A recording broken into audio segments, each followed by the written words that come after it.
Good evening, everybody, and welcome to this update from the city for February 10th, 2025. It's been some time since we were last able to update you, but really glad to be able to do that this evening.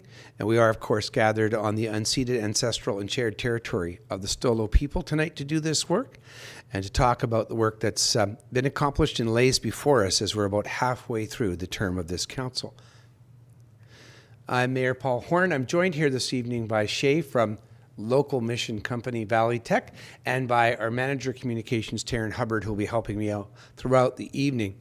But here's what's on our agenda this evening. First, I want to kind of walk through what sorts of things we did accomplish in 2024, particularly those related to our strategic objectives and other key initiatives, and look ahead to 2025, key projects, new initiatives, and even though it's not there, I think we'll talk about some challenges that lay ahead of us as well.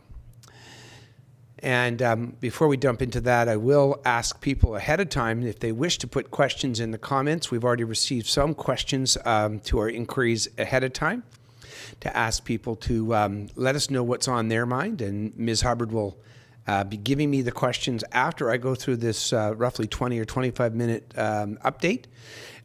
So I'll be getting to your questions that you've already submitted and any others that show up in the comments. As always, we ask that people are respectful in the comments. We know that there are a diversity of views in our community, and unfortunately, seems to be a growing amount of intolerance sometimes. And one of the strengths of our community is that we have been good as neighbors at listening to one another, and I would just encourage that again here this evening. So we have 4 strategic priorities in the city's strategic plan. And they aren't in any particular order of priority, but I'll quickly go through some of the things that we've accomplished in each of them, as well as some of the challenges.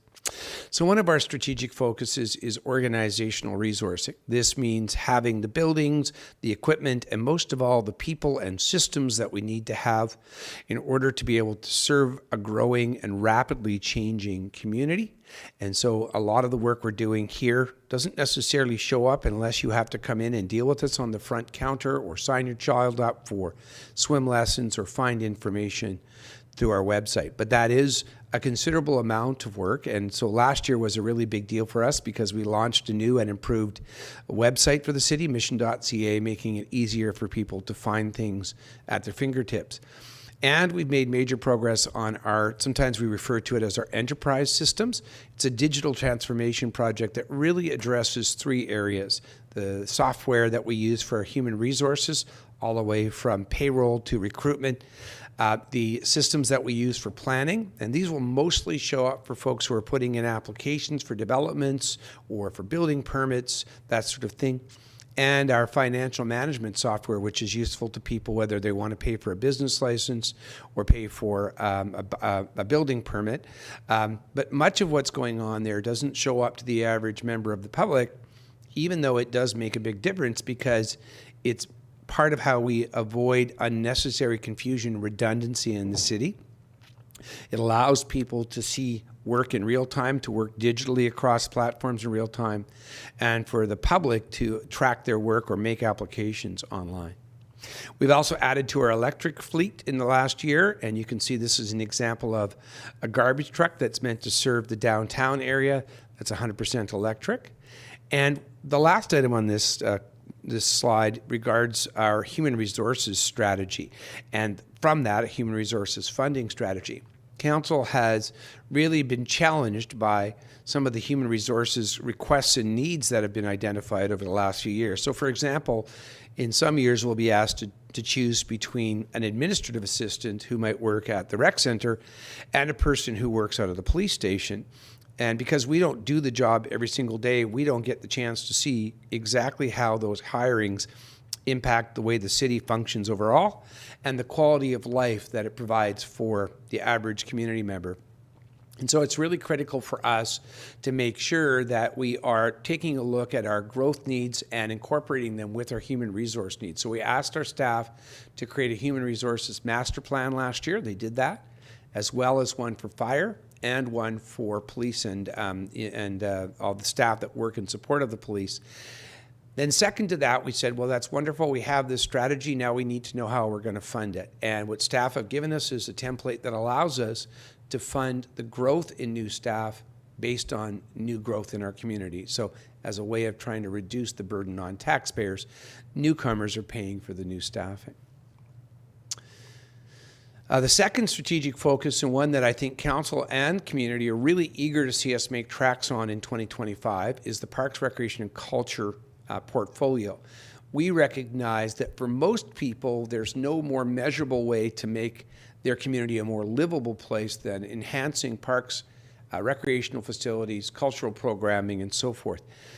So this year we did see some progress, but we are trying to, I think, be even more ambitious in the last 2 years considerably.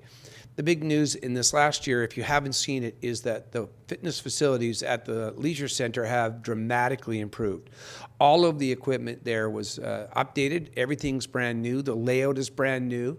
And what that's allowed us to do is to not only get more equipment in there and serve more people, but to make sure that the equipment is adaptive for people with all different kinds of mobility levels, as well as to create spaces where people can actually take fitness classes and use the equipment at their own pace. So it was really exciting to go and check it out, and I would encourage you to do that. We have really hosted a lot more events in our community. Some of them are smaller, some of the larger. Things like the Christmas tree lighting was a big deal in the community. We were extremely heartened to see how people came out for that. And I think we're encouraged by that as a way of signaling that people want to see even more. Of course, Canada Day happened again last year, but more importantly, some of the other events that you're seeing in places like Griner Park, the events that are centered around our newly and permanently situated farmers market, have really blossomed into the idea that we want to turn all of this neighborhood into an activity hub and do similar things in areas where maybe the average community member feels as though they just kind of commute back and forth from their home and never get to their neighbors, such as in Cedar Valley. So we'll talk more about that later on. And if you've been into the Clark Theatre in the last little while, you'll notice that it looks fresher and it's been updated, and that work will continue. Not only does it look better, but a lot of the technology, the sound system, the lighting, the curtains, all of that have been improved, and the backstage area is improved as well so that we can attract more quality performers and use those spaces in ways that serve community better. Right now, they are quite old school, but our theater manager, George Davidson, and our manager of Parks, Recreation and Culture, Mark Haney, have been really setting the world on fire in terms of doing a great job of making that space even more vibrant. And they've got more initiatives coming that will help smaller community groups who want to use that space as well. I should add here that we've been working with the Board of Education to renew our joint use agreement. Council recently approved it, and so I think we're looking at even further joint use, shared use across the cities and the Board of Education's facilities. The third one is the one that probably is the most exciting for me because I see every day how it's playing a role, and I'll give you an example. So what we've really wanted to do, and most members of council had this as an important part of their platform last time, there was an election, and even before that, Councillor Plekas is fond of saying, I should say, that we should have more shovels in the ground, and I think that's a theme we've all adopted. Why? Well, because we really understand the resiliency that comes from a tax base that isn't 70% or even sometimes historically more than that residential. The idea is to try and create more shopping and workplace options for people in the municipality, and recognizing that commercial and industrial sites collect taxes at about 2.5 times the rate of a residential property of the same size. It's an effort to try and reduce the tax burden. And so an example of that is that this year, council thought we were going to see approximately $800,000 in new construction revenue. And in fact, it looks like we're going to be in the neighborhood of 1.44 million. So almost doubling. And the reason why is because of the developments we're seeing in mixed use, commercial and industrial areas. And so we want to lean into doing that more. There's a picture here of us turning the soil at one that essentially doubled the size of our industrial lands. And one of the great things about that is that not only is that an opportunity for us to bring more money into the puzzle, but also to improve the living wage jobs of people locally. We also launched Mission Bridgehead Investment Corporation. It was something we were working on when I updated you at the end of 2023 and into the middle of 24. But that has officially happened. If you haven't seen the Mission Bridgehead website, I would encourage you to go there and see familiar and new faces who are on that board. And that organization is already getting traction. I just got a call today from somebody who's interested in speaking to us about a property on the waterfront, just as an example. So it is actively catalyzing projects. We're working on projects right now that will not only have a bottom line return for taxpayers in Mission, another source of revenue, but also will move the needle for us in other ways of seeing investment return. For example, we're trying to attract more healthcare workers into our community by having better housing, and we're working with partners on doing that sort of thing right now. And we have, of course, come very close to the end of our OCP review process. I expect that we'll see that coming to us in its final draft in March. And there's an opportunity for people to go to our website in late February and participate in the final draft's review. But one of the things you'll note is that Council has been very thoughtful about the economic needs of our community, not just into the 5-year window, which is when we typically look at the length of an OCP, but into the long term. So not just our waterfront, but the areas in West Mission and the areas in North Mission that have been gravel pits or have formerly been tourist sites that have not really been fully realized. So we're trying to find the best economic opportunities to fit within those neighborhoods and make sure that they're giving people an opportunity for jobs and for shopping and recreation without impacting the neighborhoods negatively. The final one for us is public safety. I would describe Council on this one as being thoughtful about the fact that we have made some progress, but eager to make even more. You'll see more and more in the next few years, the next year especially, as we look towards staffing and building our 4th fire hall. As you know, we were able to acquire a piece of property in Cedar Valley as part of another development that was given to us as a development application contribution for that 4th fire hall. And we began adding firefighters here in the last budget year to try and add to that. We did it over 2 years. This year we added an assistant fire chief, and we had hoped to add more firefighters, but the tax numbers didn't allow us to do that.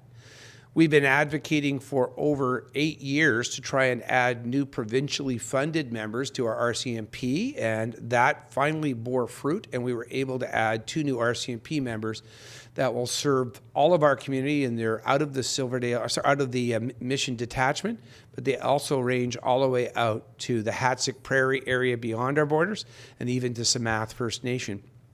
And we added 1 new RCMP member. We had hoped to add 2, but again, the tax numbers this year did not make that seem affordable for people. We know that folks are going through challenging circumstances. And so in an effort to try and balance this, we added 1 this year. And we have in our line of sight to do another 12 in the next 4 or 5 years, and 5 municipal employees that will help support RCMP operations. We've also enhanced transportation safety around the city. You'll see a growing number of sidewalks in areas where there were isolations. There's an example in this image right here where we filled in a sidewalk using pavement. And typically where we've done this is only where there's been development in an area. But that leaves neighbors where there isn't development anticipated without a proper sidewalk. So we've done a number of improvements in the north of Mission along Dudney Trunk Road and Keystone with the help of ICBC funding.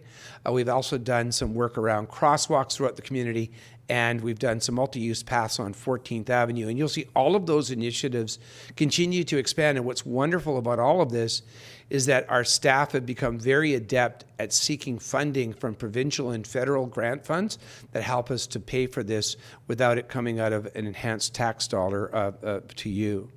And we're doing more staff training in Emergency Operations Center. And this is really important because, as we know, we've seen climate affect us in some pretty adverse ways. We worry not only about flooding more than we used to, but also about fire. And so our staff have done a great job of making sure we're doing more of these exercises to prepare for all of the aspects of intervening and managing those types of crises.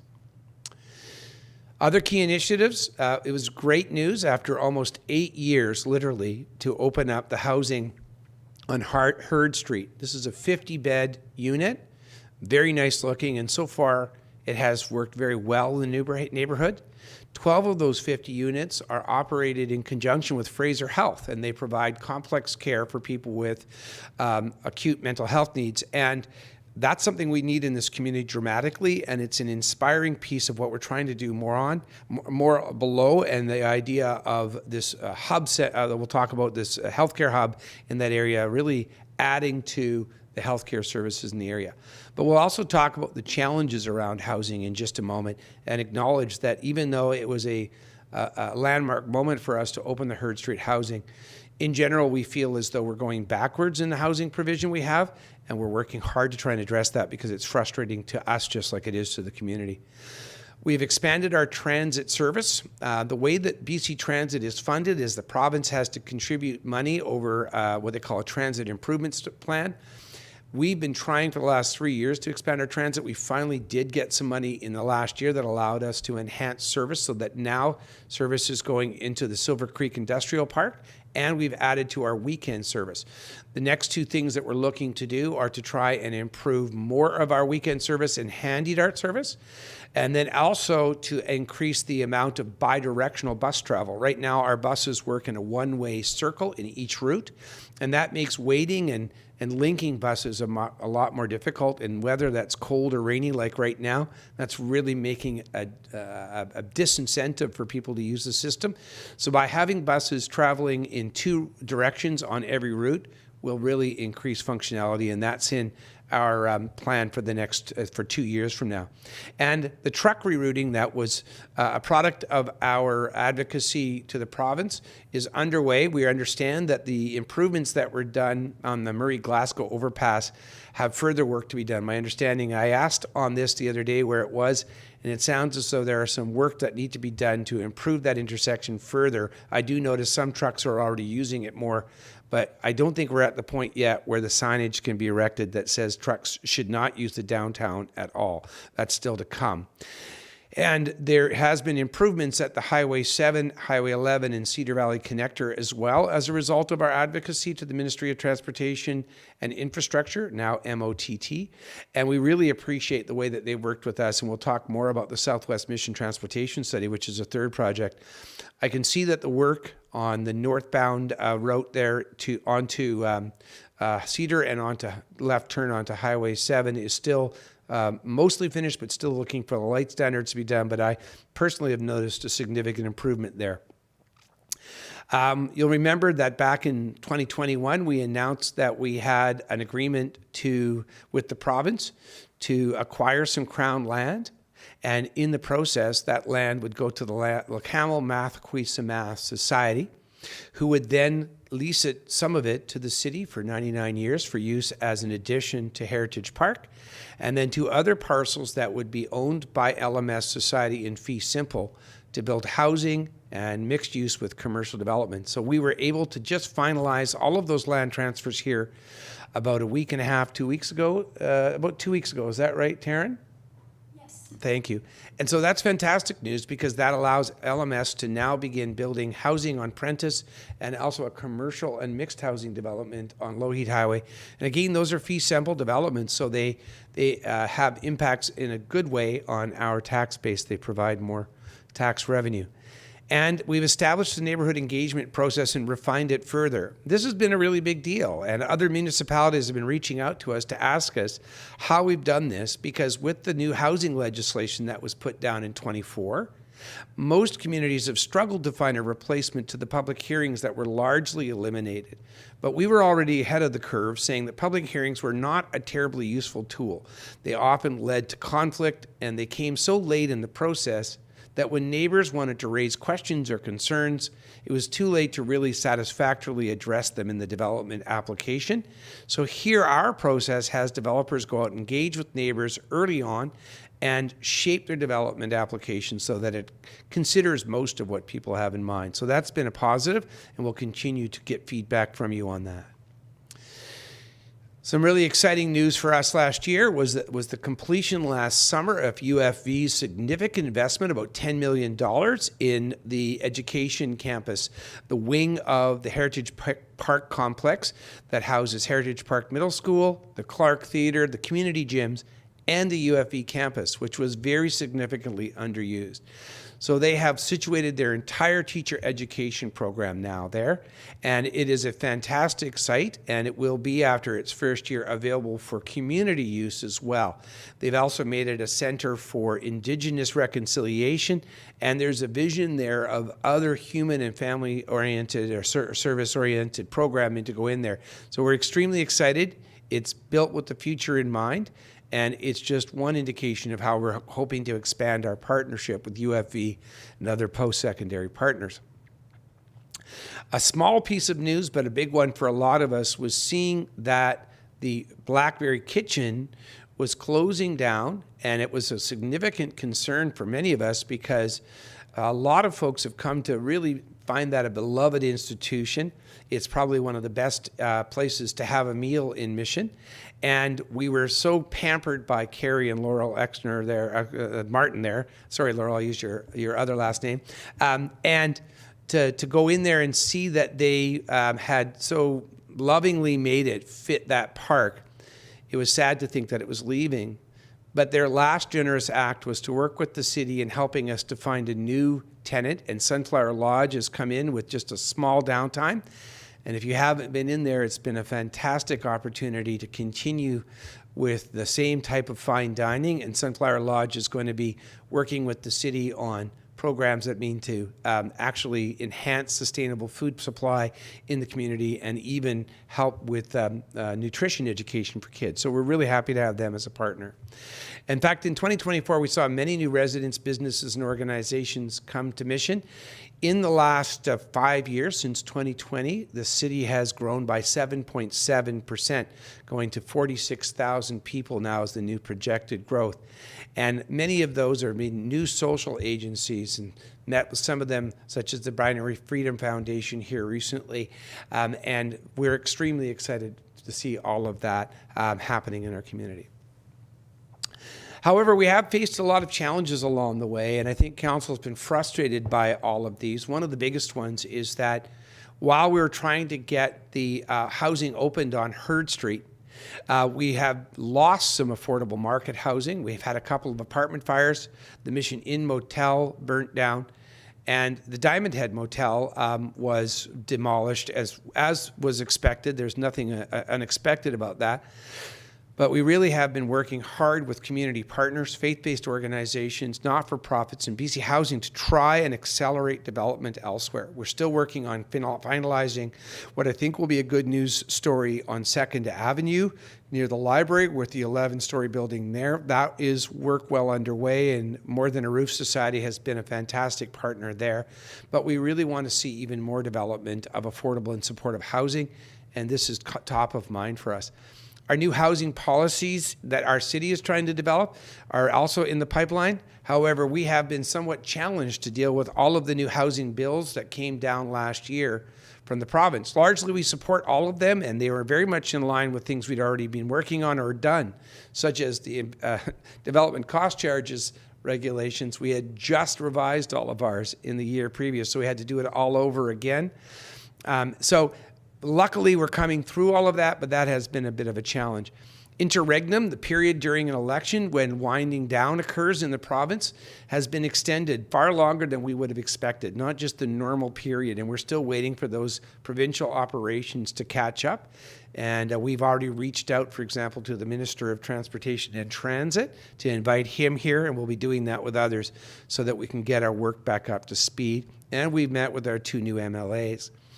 And of course, we all are familiar with some of the unstable economic conditions and international affairs that are affecting us. And those are happening in real time.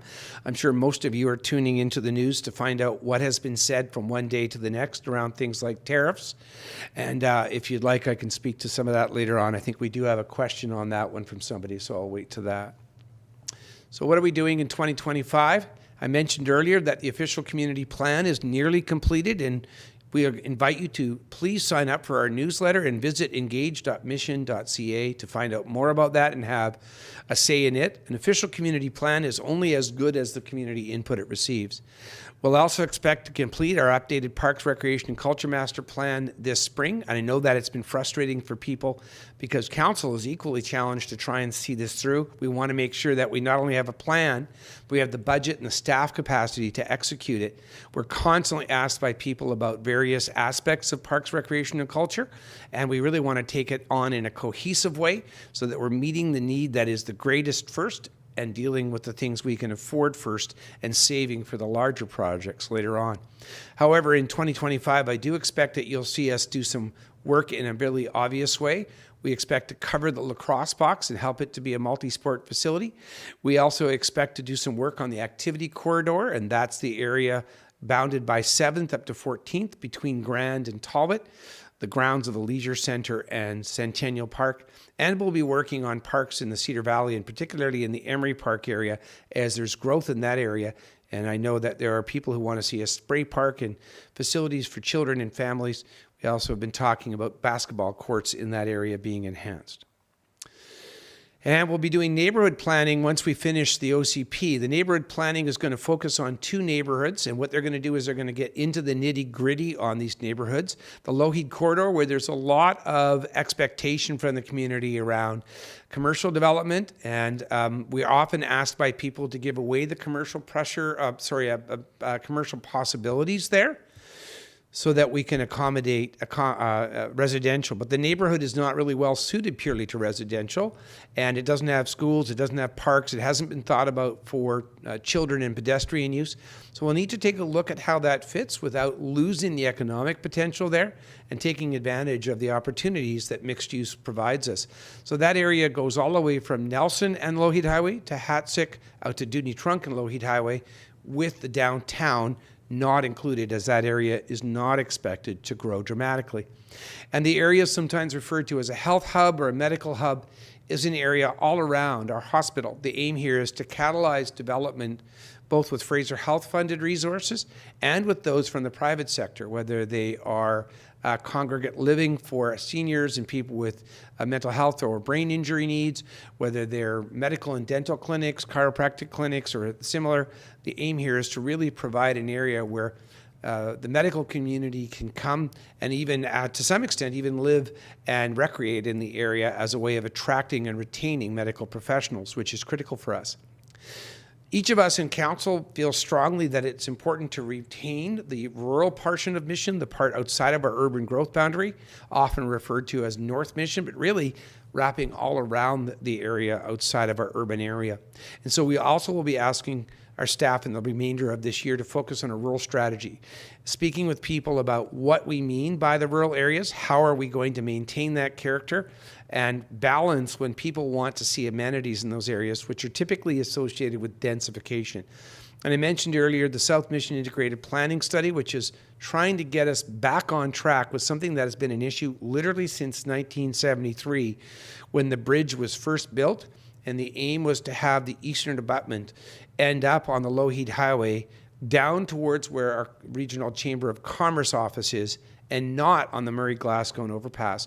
Well, this is even more important now because it's part of how our waterfront will work. It's literally integrated with our dike work.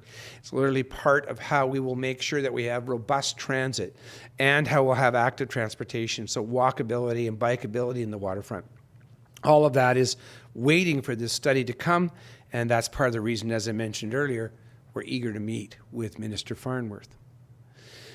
Volunteer water metering has begun. The city has decided to move in a new direction after hearing from community members and from experts, so that there is a program that we expect will expand beginning very nominally this year with 100 free water meters being available to people, so watch for that.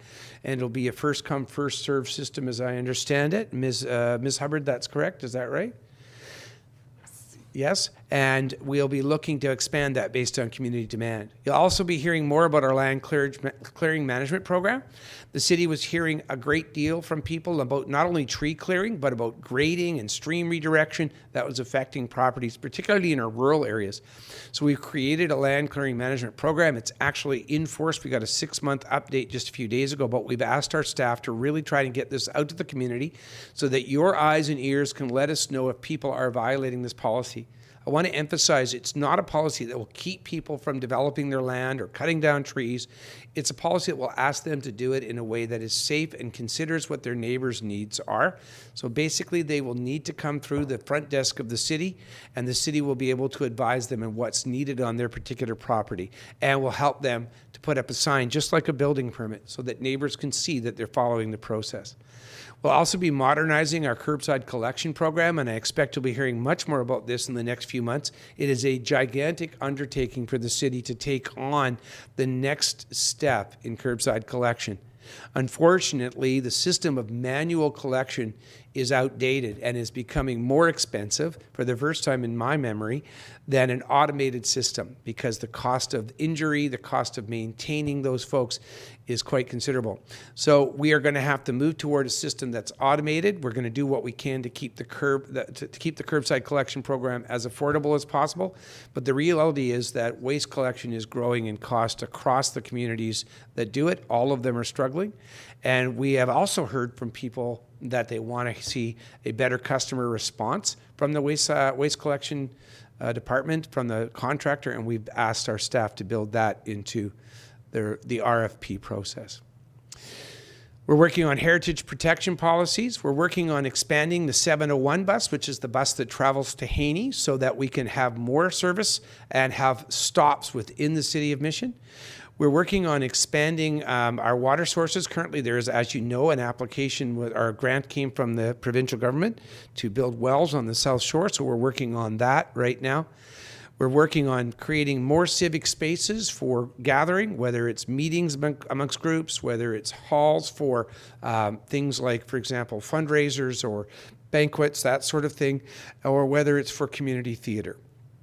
And we're working still actively on the waterfront revitalization. And as I said, even as recently as 5 minutes before I began online with you, I was getting inquiries about this. So it is not something that people in the community hear about all the time, but I can tell you it's very much alive. And we hear all the time from investors and from other levels of government who are eager to participate in the waterfront revitalization.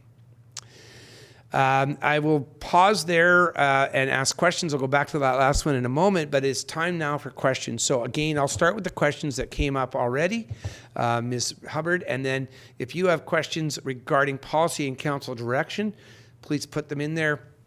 We won't be answering questions about individual councillors or individual sort of politics.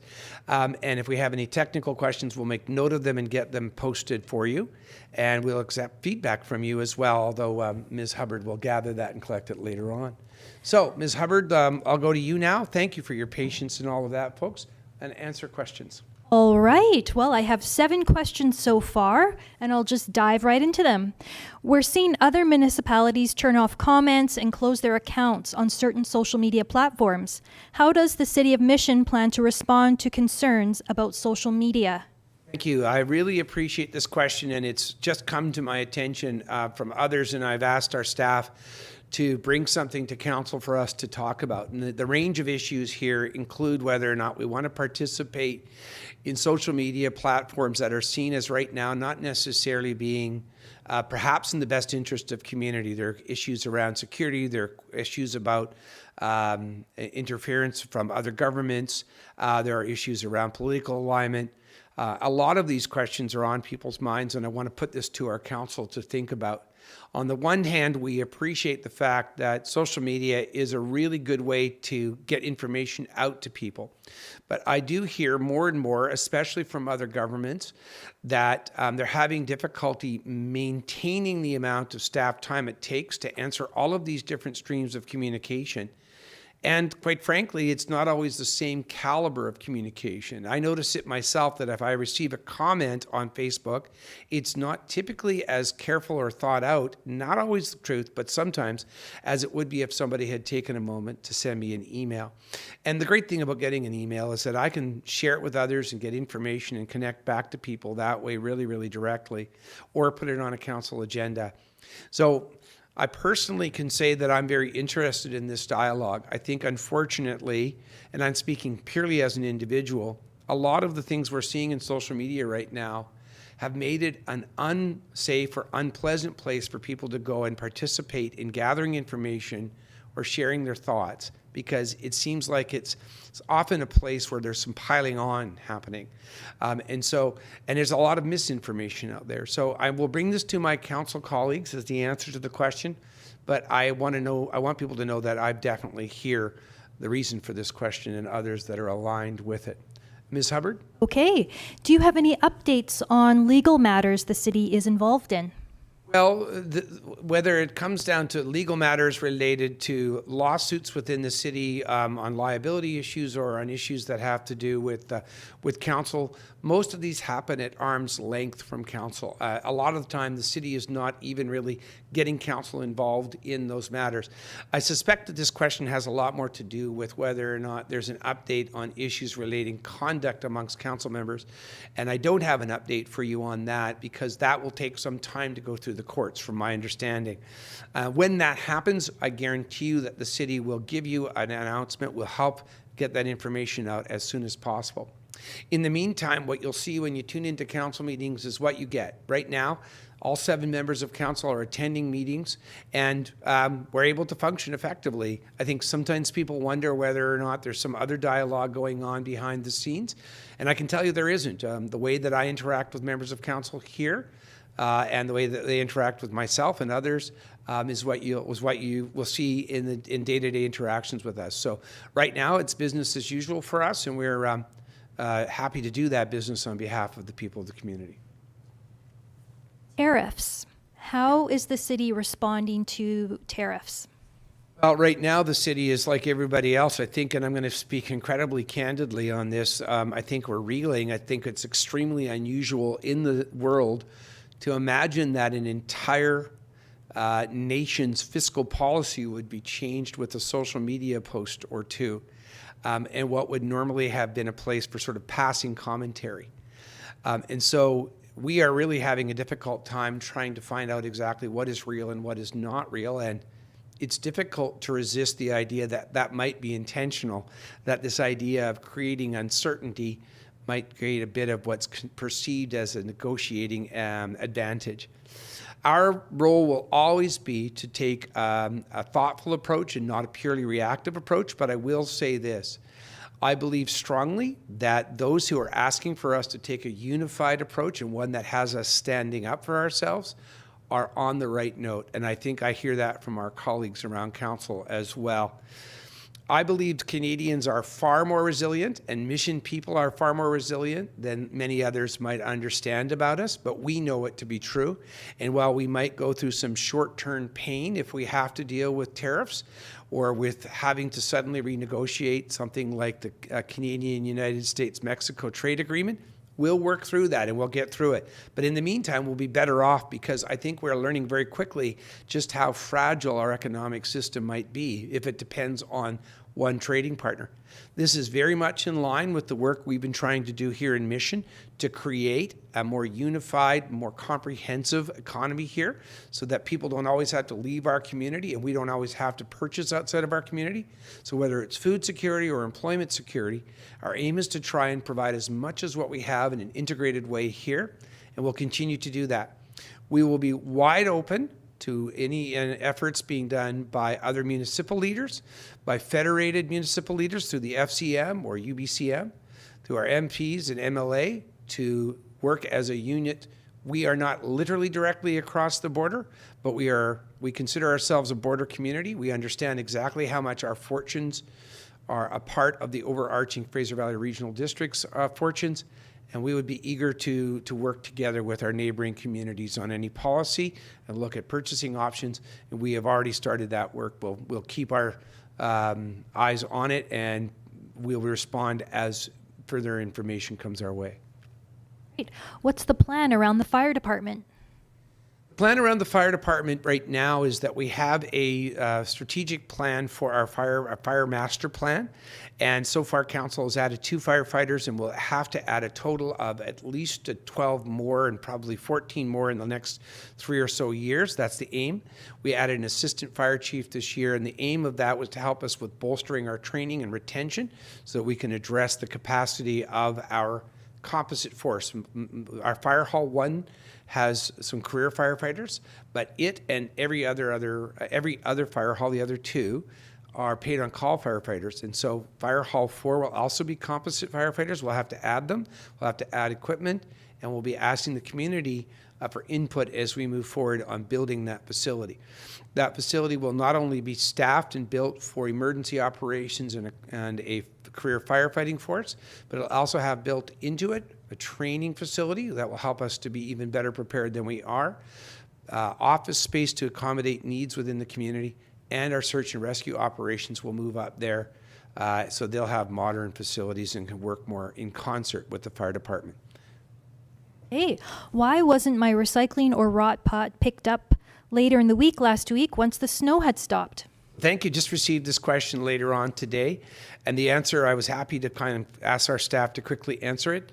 Because of the fact that we were behind on our garbage and recycling, we had apparently a allocation of staff that would normally have been picking up the rot pots to help with garbage collection and get it back on track as a result of the cancellations from the snow closures. I will also say, though, that I think that this question is indicative of something that we're hearing from people all the time, and that council has really heard that there are concerns from the community about the responsiveness around our waste management, and that's part of what I spoke about earlier, about making sure we have a better system. So not only are we thinking about moving to a system with automated pickups, but also we've asked in the current RFP for whomever is the winner to be able to provide a local response to any concerns. So if you've been missed or you've had some damage to your equipment, somebody can come attend to your property, that sort of thing, and to have better communication back and forth. And if I could, Ms. Hubbard, I'll actually respond to another question that I got that was similar to this, which was about the reason why a snow cancellation is dealt with differently than when a statutory holiday changes the schedule. I was asked by somebody, why doesn't the city just pick up the garbage the next day when that happens? And the answer is that we publish a calendar that goes out to all in our servicing area, and so we want to be able to rely on that calendar throughout the year. But if you are somebody who has been missed, you can go and take your garbage up to the garbage dump for free to have it delivered up there, or you can have more out on the next collection date. There is an ongoing issue of sewage odor from the storm drains at Wren Street and 7th Avenue to Sandpiper. And this was about after the new infrastructure and sidewalk update happened. It's most prevalent on the east side of the street. What's going on? Thank you. So this is now the second complaint I've received from somebody in this area about this. Our staff went out and they use what's called a SCADA system, which is computer software that helps to make sure that we are switching the water mains on and off, or in this case, the sanitary sewer mains, so that they're draining in a timely fashion. But I would really appreciate if the author of this question, as well as the other person who's complained, would reach out to our staff, and I can provide you with a phone number offline if you'd like to text and actually come out and check it out when the issue exists, because we know there's an issue there, but I don't know, and I've asked our staff about it. They want to actually go and see in the moment what exactly might be happening, where it's collecting, what needs to be changed there. But if you can contact me so we can have somebody go and actually investigate when it's happening on one of the bad days, I'd like to get to the bottom of it. The next 2 questions have come in on the YouTube chat. Why has the district not encouraged and assisted local small businesses who have had to leave the downtown core due to untenable lease costs? Thank you so much. So The city, unfortunately, does not have the ability to simply reach out and provide a subsidy to businesses under the Local Government Act. We're prohibited from doing that. There was a downtown incentive program, and there was, of course, some of the 10 big moves that happened in the downtown in 2013. And those were investments in the downtown overall. But I'll say that unfortunately, many landlords took those improvements as an opportunity to dramatically increase lease payments and begin collecting triple net from tenants when they hadn't done before. The effect of which is that they've displaced a number of the people who are their long-term tenants and who were very committed. The city does not have the ability to simply command others that they cannot reach their leases elsewhere. However, this is front of mind for a lot of communities, and Councillor Tasha Henderson out of New Westminster brought forward a motion at UBCM, which I spoke to in support of, and we're working with her and other communities to try and see whether or not there might be a similar method to sort of the rent control approaches that occur in residential areas, for example, to help make sure that these kind of gigantic leaps in commercial rent don't happen. It's difficult to see happen. I completely understand the reason for the question, and I wish there was more that we can do. Unfortunately, we just don't have the opportunity to say, for example, that a person has a part of their taxes forgiven. And I will point out one other thing, and that is that the taxes are paid by the landowner anyways, so they would not have shown up in rent necessarily. That's the challenge that we have. And to some extent, I think that the market will communicate to these landlords that they need to do a better job of being reasonable in their rental increases.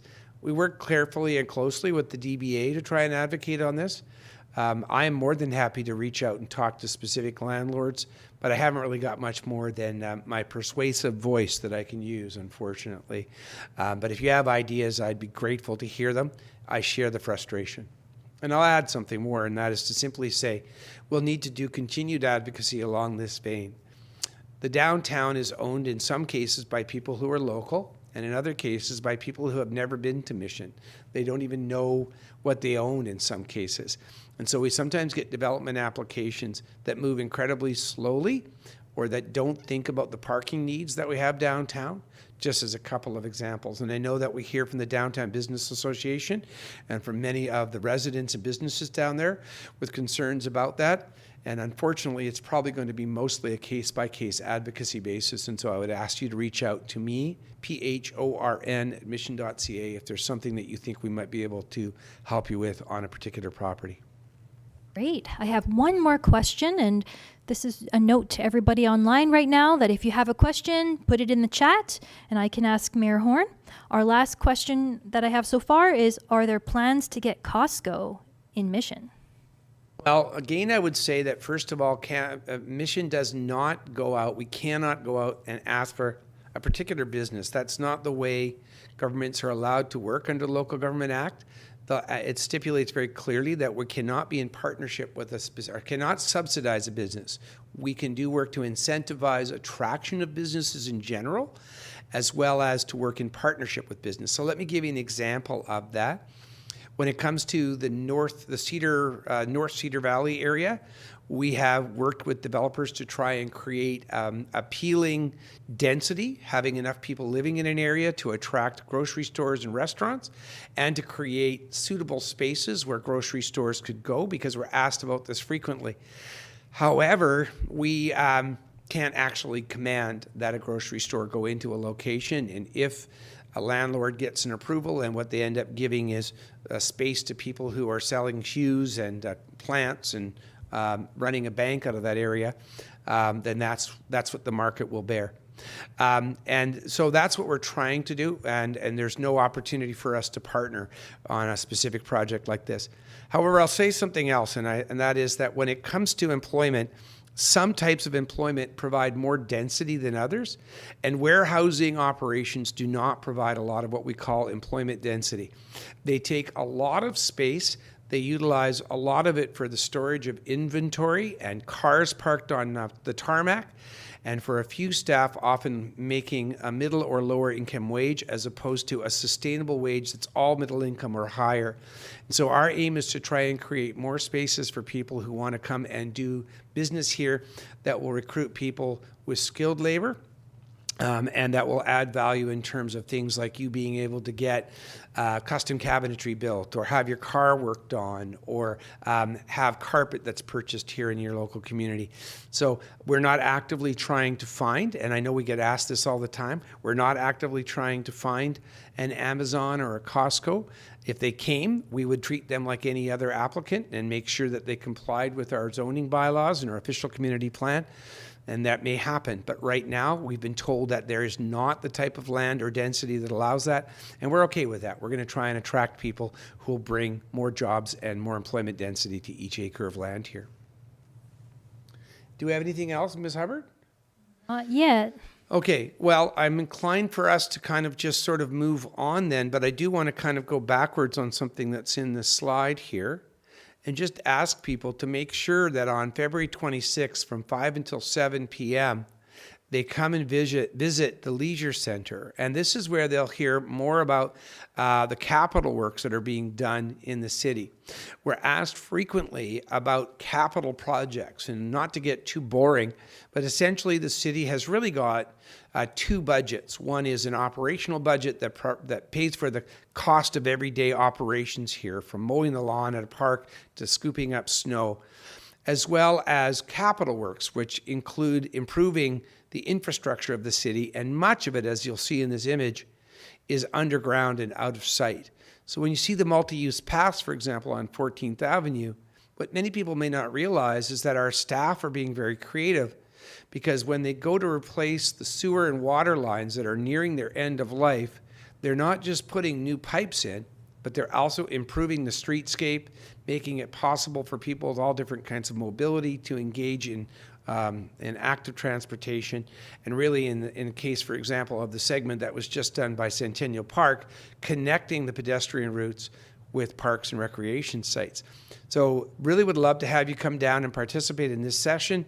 And Ms. Hubbard, will people have an opportunity to give input on what's going on at the session? Yes, so the session will be an opportunity to learn about projects, but also for some of the projects, there will be an opportunity to give guided feedback and just your comments on them.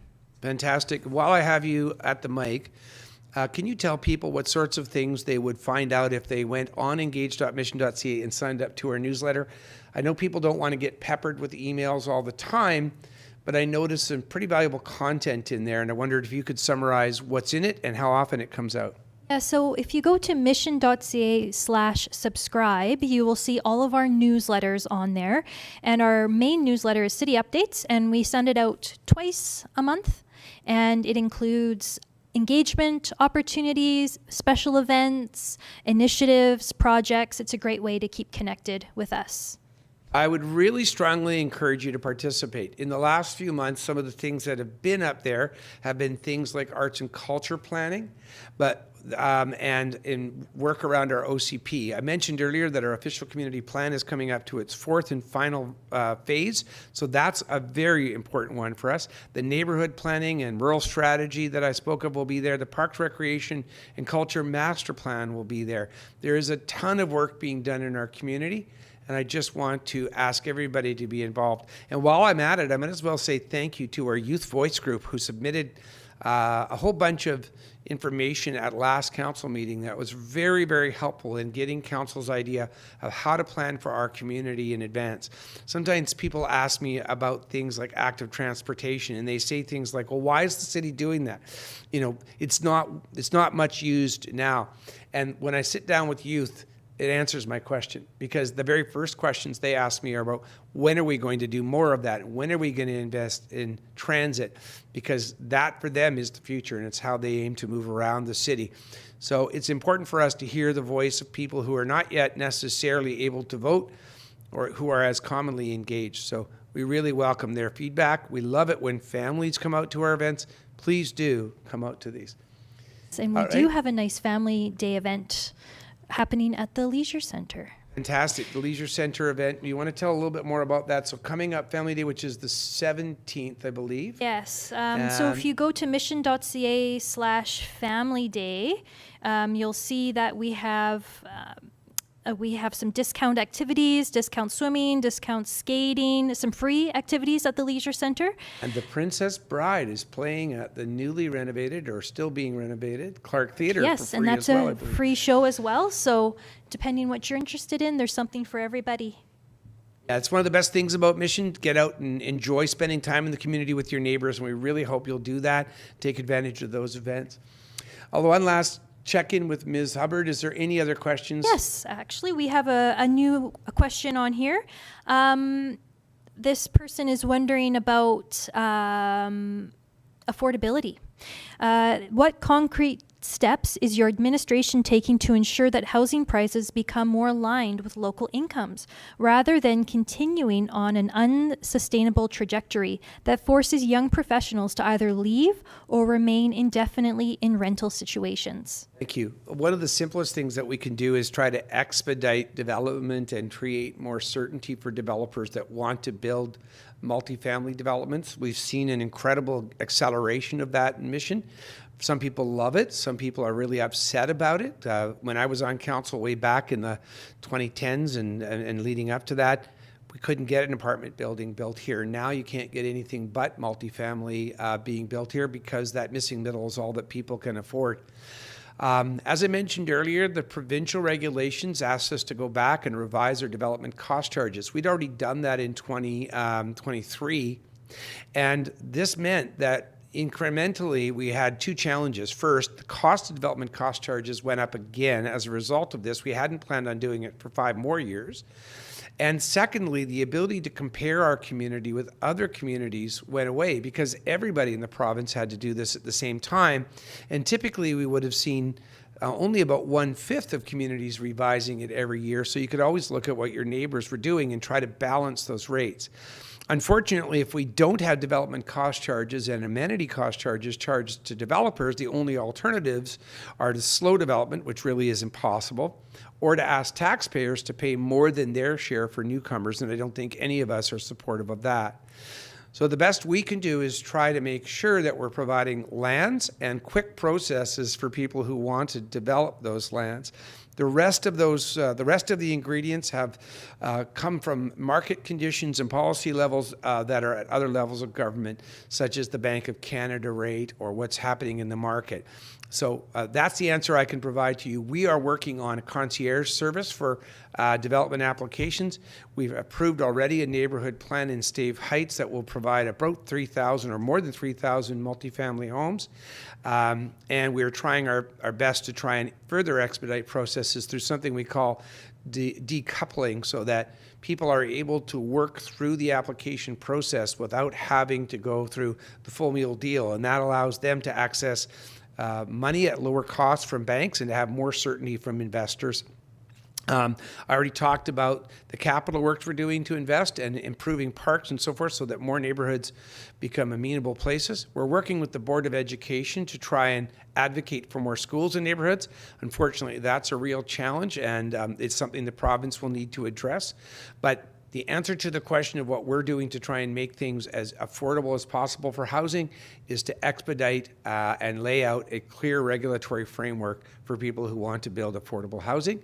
We also have a suite of policies that are coming to us the next little while that are along the spectrum of affordable housing and lean particularly to how do we preserve housing and how do we preserve supportive housing. So we're very aware of the idea that people may be displaced by housing speculation, and that's what these policies will be coming.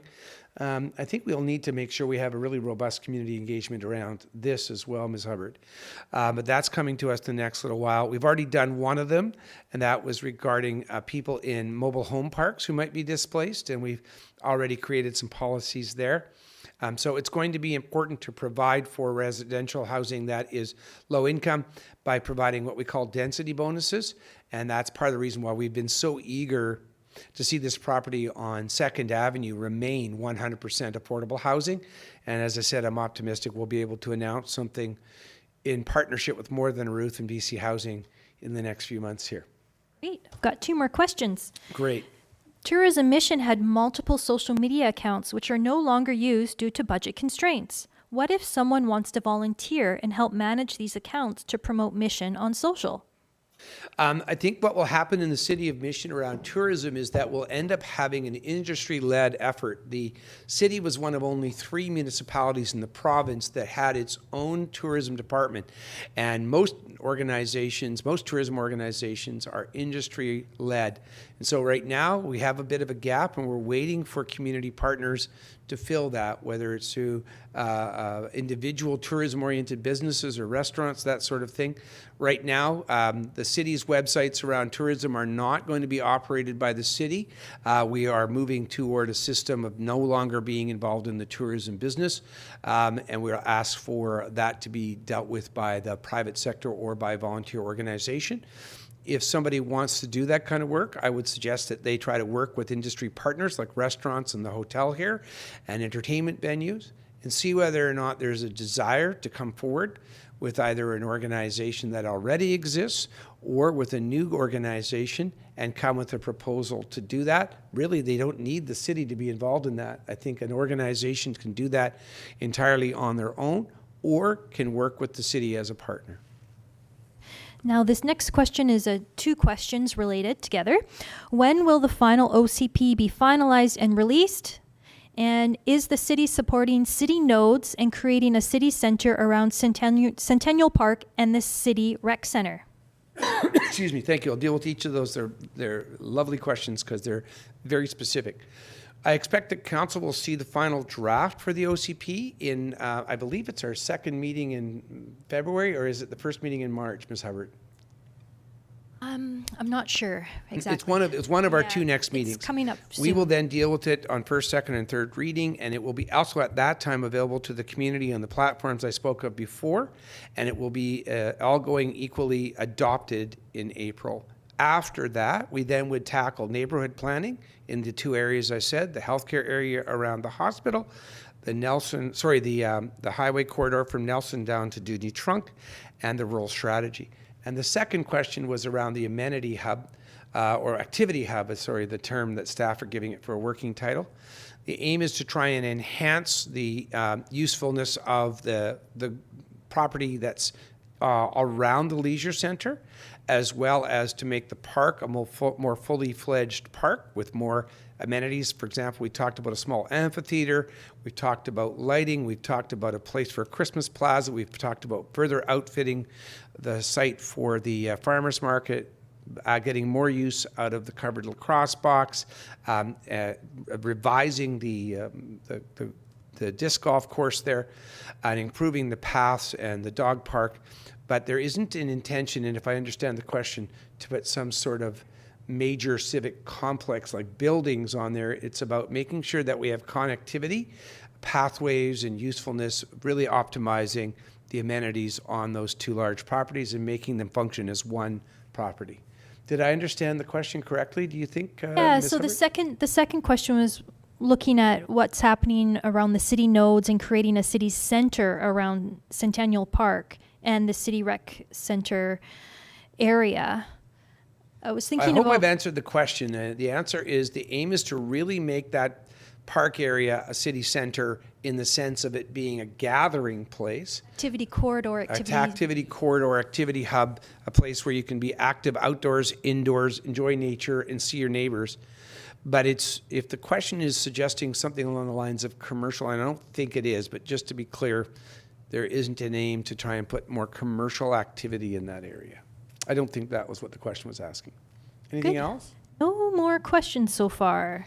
I've put out a call in the chat, but nothing yet. Sorry? I've put out a call for more questions in the chat, but haven't received anything yet.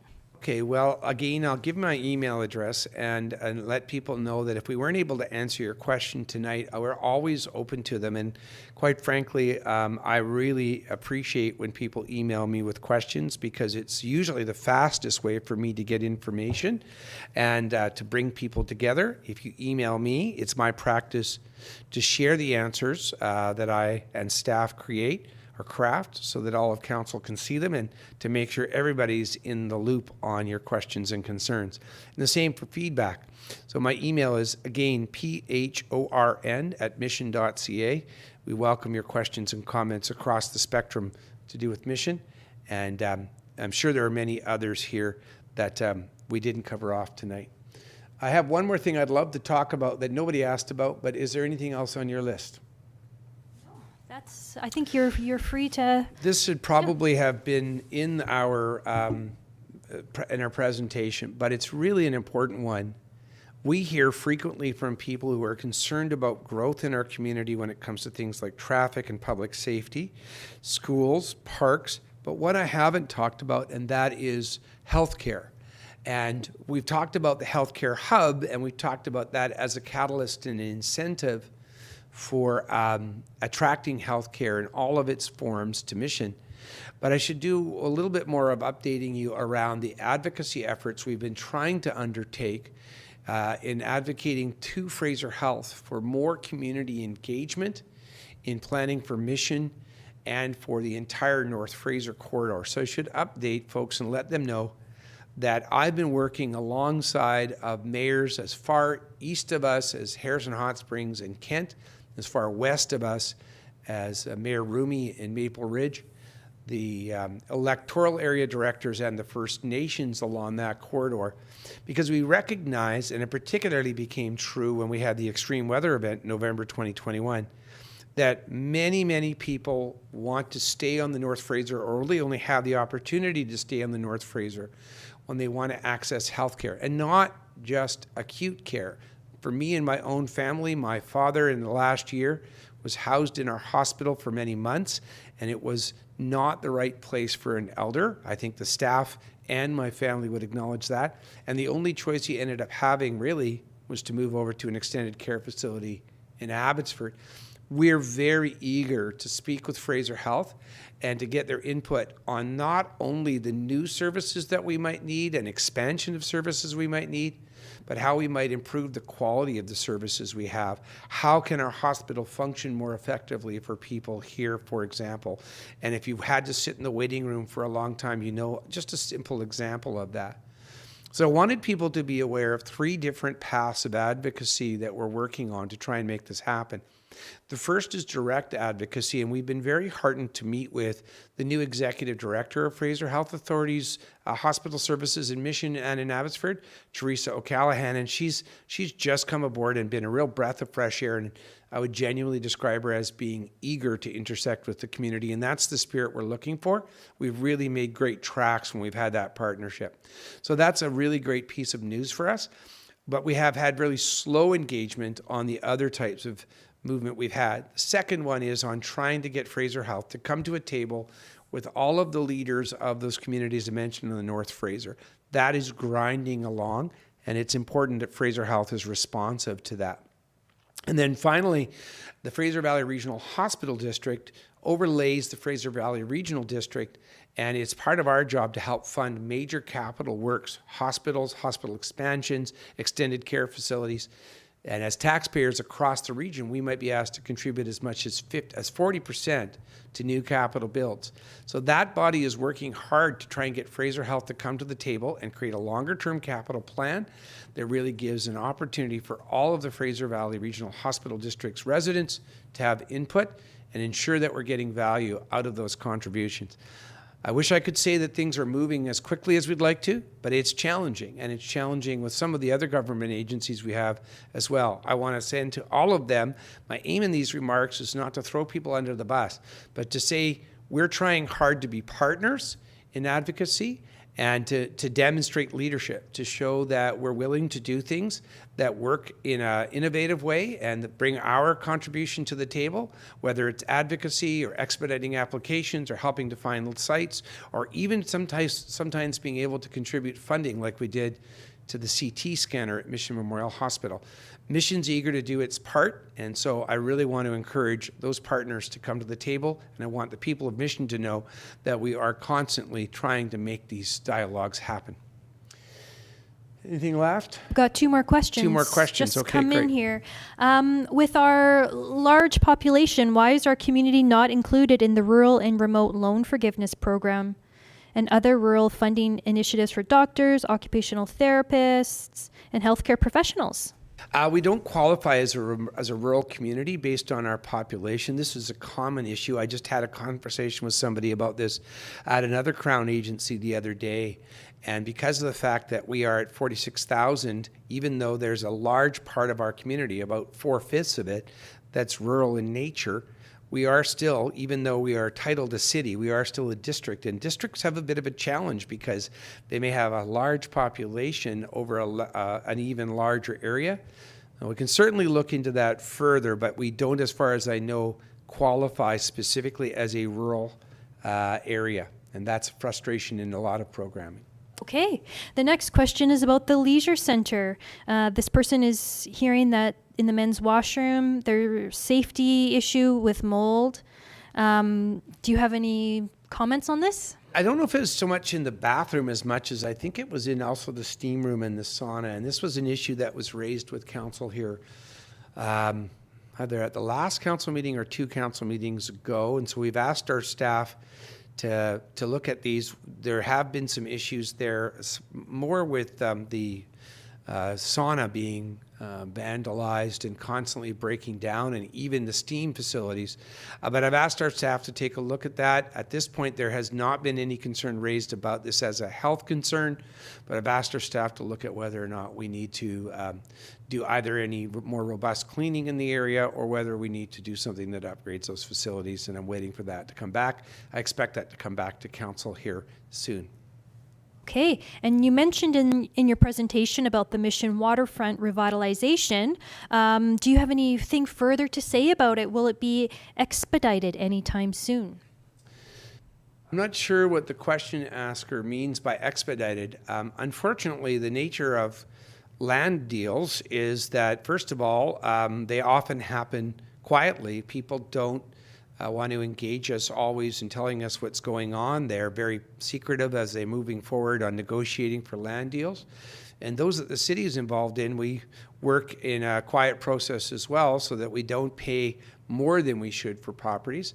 But I can tell you we're actively working both as the city as well as with other partners, including other levels of government and private sector partners on acquisition down there. I wish I could tell you something more because people want to be able to sink their teeth into whether this is a real thing. It is a real thing, and where it is right now is that the city has created a waterfront revitalization strategy and knew that that would be a stimulus for economic activity, and the same thing with Bridgehead. But Bridgehead's very, very new in its development. So it's important to understand that. I also talked about the Southwest Mission Transportation Study a couple of times in my update, and that will be a big, big part of what happens down there, because what the province is prepared to do around land and development dollars down there will matter. I'll add one more thing, and that is that we have asked for funding from the federal government and asked for provincial help in helping us to design a dike that is along the eastern portion of the waterfront, and that will be critical to building down there. I promise you we'll give you more information when we can. I wish I could give more because I know this is top of mind for most people. Okay, we have a question. One of the commenters is hearing that the Conservative government, if they make government, that they are threatening to take away transfer payments to local government if they don't build housing faster. What will we do about that if that is a possibility? The federal government doesn't give transfer payments to municipalities. The federal government receives and issues transfer payments to provinces. I have spoken with our MP about this and asked that any policies that might come down the pike, whether we have a new government or not, engage with local governments through the Federation of Canadian Municipalities and with local governments directly on this. As we saw with the bills that were introduced by the province last year, it was a good news, bad news story, and it took a lot of bandwidth and a lot of unpacking. You know, the city is not involved in things like defense or immigration policy, and it would be reckless for us to make a sort of broad one kind of approach statements about them when we're not as experienced or informed, and it's not in our domain. And I would invite that the federal government think the same way. The amount of federal infrastructure funding that comes directly to the city is small, and it typically comes because of grant applications, not as a direct transfer payment. And the federal government, the policy that's been expected would call upon us to double the amount of housing we're allowing in the space of about 6 years. So I'll let you as citizens decide whether that's something you want to see. I think we're struggling as it is right now to keep up with the growth we're seeing in Mission. It's part of our challenge. We're willing to take it on. But at 7.7 in the last 5 years, we're one of the fastest growing communities in the province. And the idea of going to, if we were to have a 15% increase, in 7 years, we'd be at 225% of our current numbers. And you can do the math on whether or not we have the schools, the hospital rooms, the highways, the trains, the buses, the sewage lines, and so forth, and the policing to do that. So at this point, I think that we'll let the federal politicians politic, but right now I'll point out that housing is a municipal area. Even with the provincial interventions, that is still largely a municipal area, and it is very distinctly not particularly a federal area. Okay, I have a question about if we have any updates on the disability committees. I think they might mean the accessibility, inclusion, and diversity committee. Yes, and my understanding from the committee members we have here is that it sounds like they're very close to coming to us with their accessibility plan. So that's exciting news. And then from there, they'll take on other aspects of diversity and inclusion, but they're focused entirely on the accessibility plan. So hopefully we can get an update. I'll get maybe for you to dig into that, Ms. Hubbard, and post a timeline on that. Perfect. Excuse me, but my understanding from my most recent discussion is that's coming up in the next few months here. Okay. I have a question. Someone is wondering if there's a plan to create a new bypass around Murray Street Bridge that connects straight to Stave Lake Lougheed from the Mission Bridge connection in front of Valley Village. Close. And again, that's the South Mission Transportation Study, Integrated Transportation Study I spoke of earlier. And I'd love to see that document, and I'd love to be able to tell you specifically where they're targeting. The original layout back in 1973 was for the bridge, the eastern abutment, to keep going and land basically not at Stave Lake Street, but further to the east, roughly where the Chamber of Commerce office is. And so we've certainly advocated that's the alignment we'd still like to see. But yes, very much we are advocating to try and have a true bypass that goes and meets with the highway down there, and that fits with the other overarching needs we have, intersecting with the transit hub down there, facilitating waterfront development, allowing for transit that travels to the south as well as transit to the west. And so all of that is part of what we expect.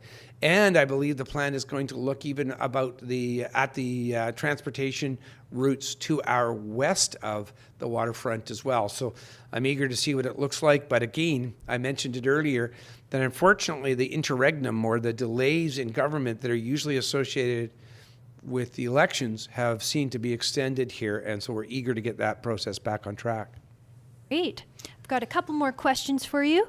Can an individual with robust marine background volunteer in any way in the early phase of planning of the waterfront project? I'd have to think about that. The waterfront revitalization strategy itself is already in place and was approved back in, I believe, 2022, early in 2022.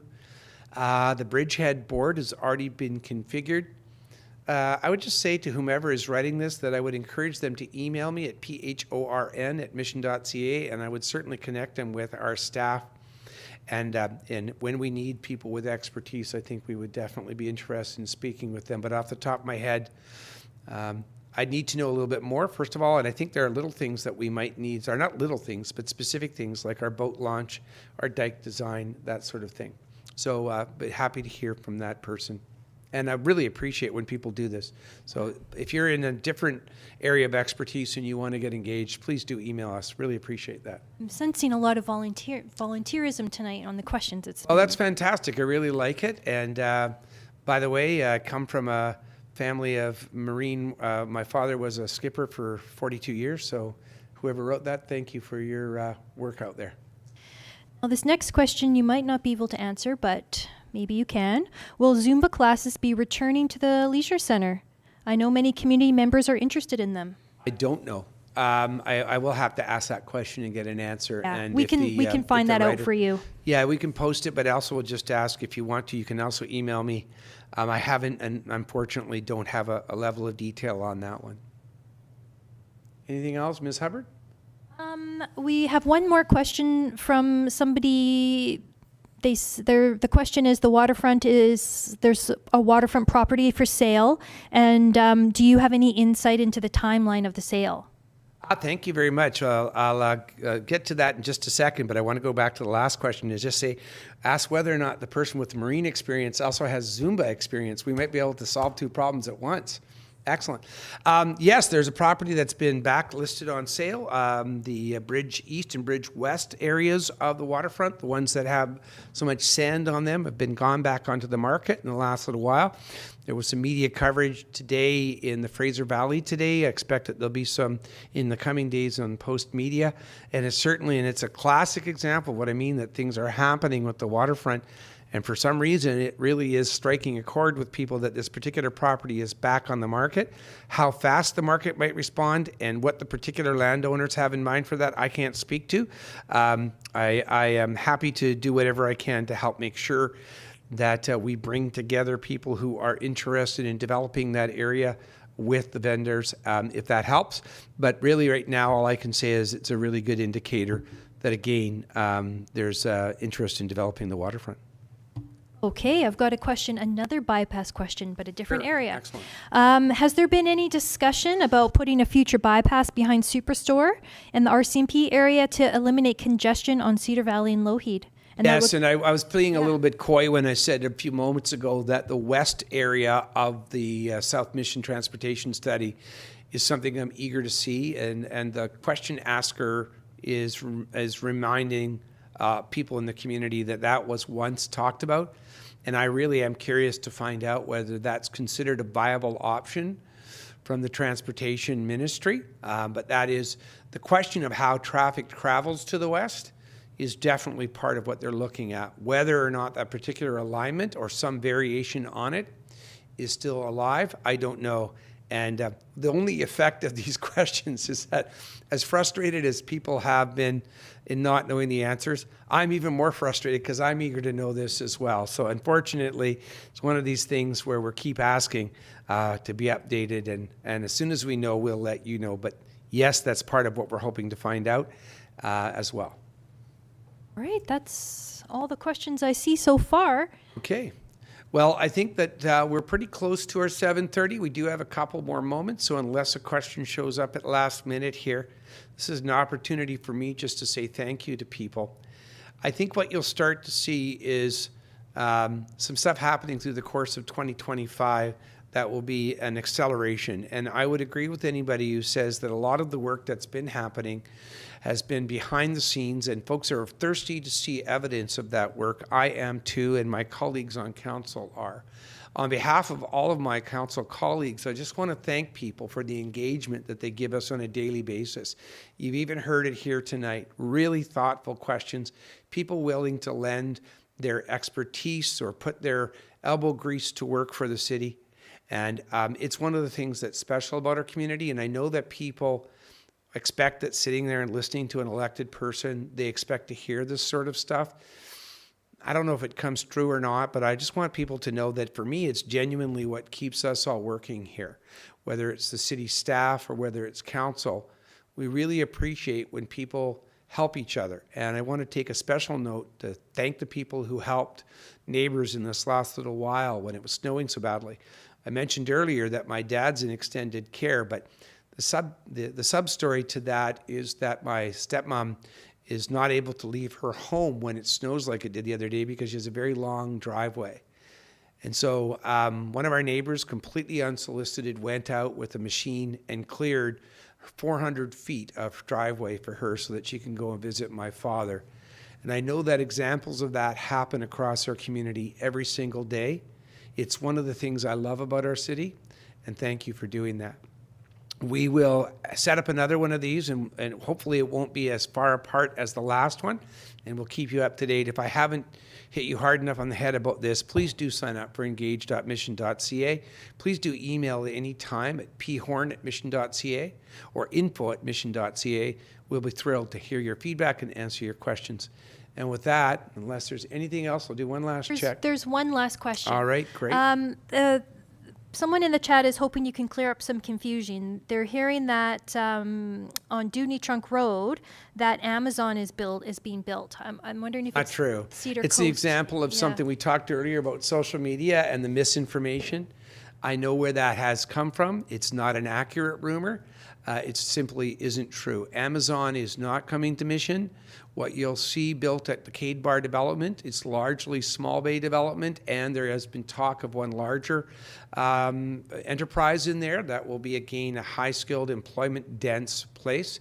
And so, yeah, I know that there's a lot of rumors out there. I get asked this all the time. Folks, reach out, because if you want information, you'll get it from the city, straight dope. It's not Amazon. I think that's it.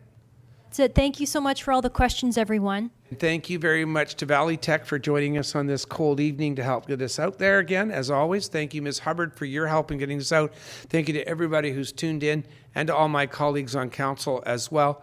And we'll see you next time. Thank you.